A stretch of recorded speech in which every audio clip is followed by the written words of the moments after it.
So tomorrow is the appellate hearing. Yes. Okay. Mhm. What is your expectation? How? I'm very sad for my daughters. My daughters are taken, and I am a mother. They are girls. They are not boys.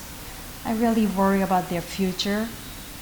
And suddenly, from school bus, one day, they were gone.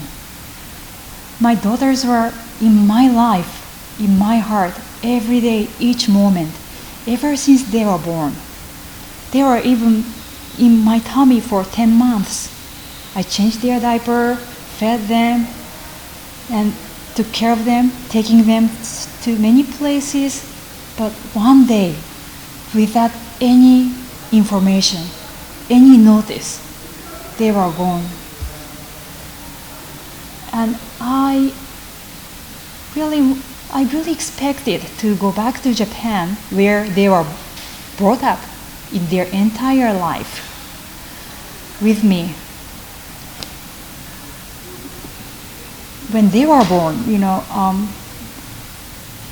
they got American passports, Japanese passport, and our marriage is certified under Japanese law. But Imran, he never registered our marriage under Bangladesh law, or he didn't even get Bangladesh passport for them. And after bringing them here, suddenly, he is saying they became Bangladeshi. And now, he himself was not in Bangladesh for 30 years, over 30 years. And now, because I am a Japanese mother, I cook for them Japanese food. I did Japanese way, sure, upainai. What can I do? And by saying that, I do respect Bangladesh. I have so much respect for Bangladesh culture. And I work full-time as a doctor. I am helping someone who is suffering from disease in daytime. And Imran was hanging around at home, and he was teaching Bengali, and which was fine, totally fine. I never restricted them, learning Bengali, never. But they were born in Japan, brought up in Japan, and their entire life was in Japan. Imran never take them even once to Bangladesh. And sure, their native mother tongue will be Japanese. Sure, and they go to American school, so sure, they speak English too. But what can I do? Which never means I don't have a respect to Bengali culture. No. I like Bangladesh. And now, suddenly he brought them here and misguided them by lies, bad mouthing, saying bad things about me, and my daughter's soul is hijacked completely. And I had really lovely relationship with my daughters in entire of their lives. But suddenly, from that day of abduction, suddenly they had to believe in what Imran says. If he says, oh, your mom is having an affair, they had to say yes, because what could they do? They are removed from their house, friends, school, and they were taken to unknown place. And he even took my daughters to Japanese immigration center to make false Japanese passport. They were forced to lie to Japanese government. I'm pretty sure they felt so nervous, scared, and they knew, oh, my Japanese passport is at home with my mommy. What Abba is saying is lie. We never accidentally throw Japanese passport, but now he's asking me to sign the paper saying that he accidentally threw Japanese passport to reissue the Japanese passport to be out of Japan. So he involved my daughters to the crime. And what kind of father, what kind of parent, is that right parent in Bangladesh? And the court knows what he did. Under Japanese law, that's of course felony, illegal crime.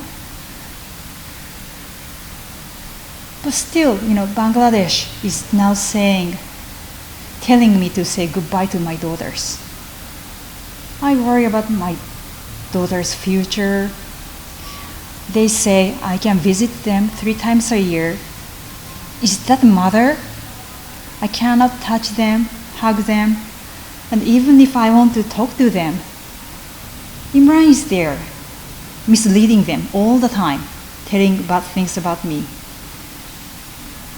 Of course, they have to react in such a way they please Imran. That's a cult parenting. And I believe good Bangladesh people never allow that kind of behavior. That's a child abuse. Yet, for some reason, the Bangladesh justified what he did. That it's a crime in many countries, but for some reason this is not. In Bangladesh, it's justified. And another issue is the third daughter, their sister. She is alone left in Japan. And I have to go back to Japan for her sometime next week. But what can I tell her? Oh, your sisters are not coming back? Can you imagine how she feels? And Bangladesh court is telling me that sisters should live apart.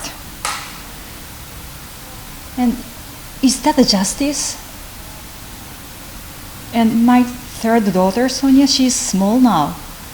But by this judgment, she will hate Bangladesh because Bangladesh took my sisters. That's not right. And also Imran's family, they came to Japan on wedding, but they never visit, maybe once or twice over more than 10 years. And Imran's brother, who is a former Nyko CEO who took $1 billion from Bangladesh, from you all, and living happily, nicely in America, that's a crime, right? And he never visit us. And Imran is living on his money. And the Bangladesh is saying, haha, he's good. The guy who is living on the money, his brother took from Bangladesh. The family is a stealer. And now Imran took my daughters. He stole my daughters. And suddenly he became Bangladeshi. And he's saying he's Bangladeshi. My daughters are Bangladeshi. Basically, Bangladesh is used. And people are saying, oh, Imran Bhai, he's Bangladeshi. No, wake up, please. Don't be used. If he really loved Bangladesh, he should have lived. Why he says he's from the Bay Area when someone asks him where he is from? In Japan, sometimes some parents ask him, oh, where are you from? And then he never said Bangladesh. He said Bay Area. That's America. That's West Coast. But now suddenly, he became Bangladeshi. And I really worry about my daughters. What will they learn from this family? Lying, stealing, cheating, manipulating, or using others, using country?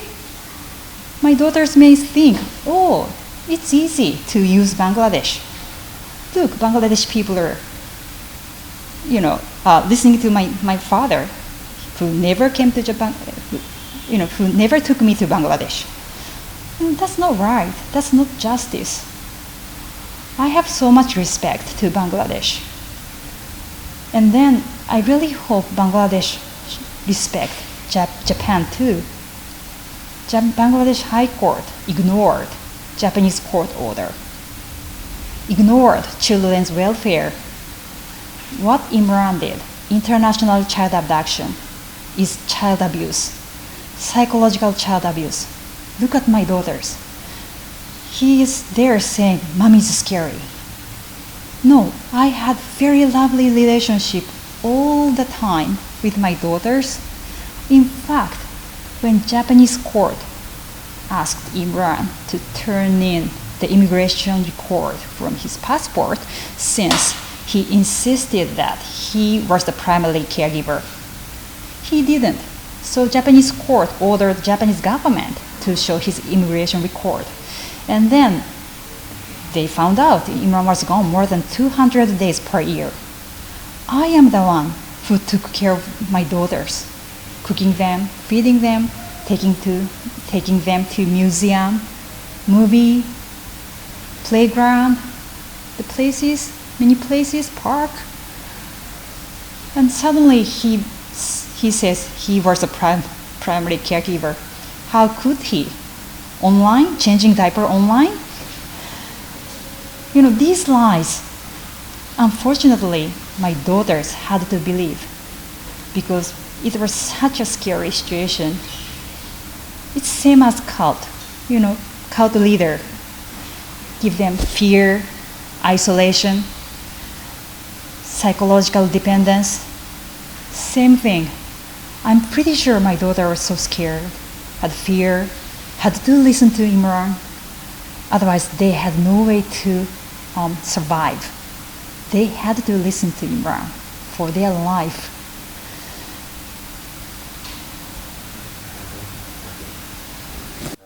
But if God went against you, that's how you appeal. Tomorrow, there is appellate hearing. Yes. So there is a hope. Yes. What do you expect? What is your hope regarding the verdict or hearing? Yes. There is a chance, there is an opportunity. আমি আমার মেয়েদেরকে চাই।